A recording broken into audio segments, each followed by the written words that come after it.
வணக்கம். நமக்கு எண்கணி ஞானத்தையும், வேத ஜோதிட ஞானத்தையும், ஆன்மீக ஞானத்தை வழங்கிய அனைத்து குருமார்களுக்கும் நன்றி என்ற அதே வேளையில் இது ஒரு ஜோதிட விளக்க வீடியோ விருப்பமில்லாதவர்கள் கடந்து போய் விடலாம்.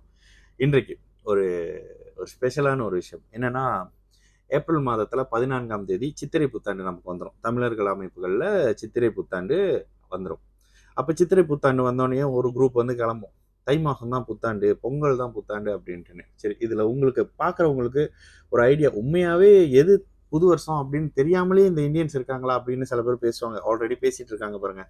நம்மளோட இதை படிக்கிறது இல்லை, அதை படிக்கிறது இல்லைன்னு. ரொம்ப சிம்பிளுங்க. இதை படிச்சாதான் நீ இந்து அப்படின்னு இந்து மதத்துல போட்டு நம்மளை திணிக்கிறதோ பிதுக்கிறதோ வேலை செய்ய மாட்டாங்க. அப்ப நீங்க இந்துவாக ரொம்ப ஃப்ரீயா உலகத்துல சுத்தலாம்.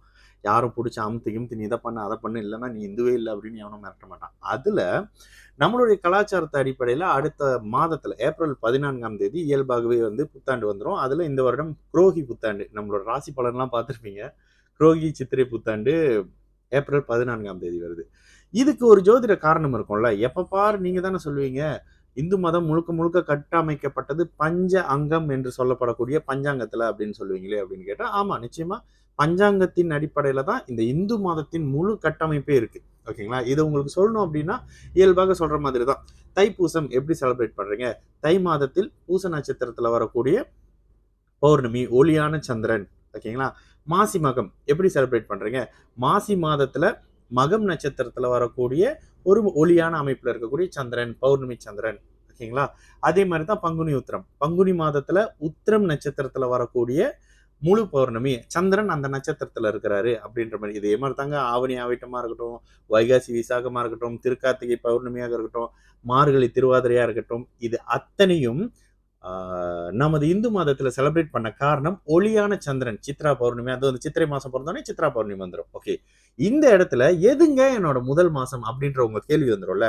இங்க தாங்க ஜோதிடம் உங்களுக்கு கட்டமா தேவைப்படும். ஜோதிட கட்டத்தில் காலபுருஷ தத்துவம், இது வரைக்கும் பேசாத வார்த்தை. இதெல்லாம் ஏன் பேசுறது இல்லை அப்படின்னாக்கா, உங்களுக்கு விருப்பம் இல்லாத ஒரு விஷயத்த கொண்டு வந்து திணிக்க கூடாது. இந்த இடத்துல பேச வேண்டிய கட்டாயம் இருக்கு.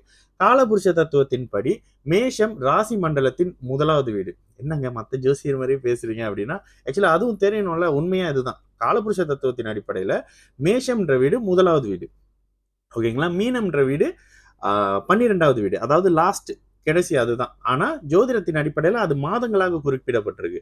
அதே நேரத்துல சூரியனிலிருந்து அதிக தொலைவுல இருக்கிறது மகரமும் கும்பமும் தான், மீனம் கிடையாது. ஓகேங்களா? அது வந்து அந்த டபுள் வீடா வரும்போது அது வேற எங்கேயாவது விளக்க வாய்ப்பு கிடைச்சிச்சுன்னா அதை பத்தி பேசலாம். ஓகேங்களா? இப்போ இந்த காலபுருஷ தத்துவத்தில் மேஷ வீட்டுல இருக்கும் பொழுது சித்திரை மாசம் அப்படின்னு வருது. அப்போ நமது இந்த இந்த இந்துக்களின் கேலண்டர் படி மேஷம் தான் சித்திரை, மேஷம் தான் முதலாவது மாதம், மேஷம் தான் தொடக்கம். அதனாலதான் மேஷத்துல இருந்து பலன் சொல்லிட்டு வருவாங்க, மீனத்துல முடிப்பாங்க. ஓகேங்களா? அப்ப ஒரு வருடத்தின் தொடக்கம் அப்படின்றது இந்து மதத்தின் அடிப்படையில காலபுருஷ தத்துவத்தின் மேஷ வீட்டுல சூரியன் வரும் பொழுது சித்திரை மாதம் அப்படின்னு கொண்டாடுவோம். அதுக்கப்புறம் அது சித்ரா பௌர்ணமி அப்படி இப்படின்னு அடுத்தடுத்த விஷயத்துல செலிப்ரேட் பண்ணுவோம். ஓகேங்களா? இது வரைக்கும் உங்களுக்கு தெளிவா புரிஞ்சிருக்கும்.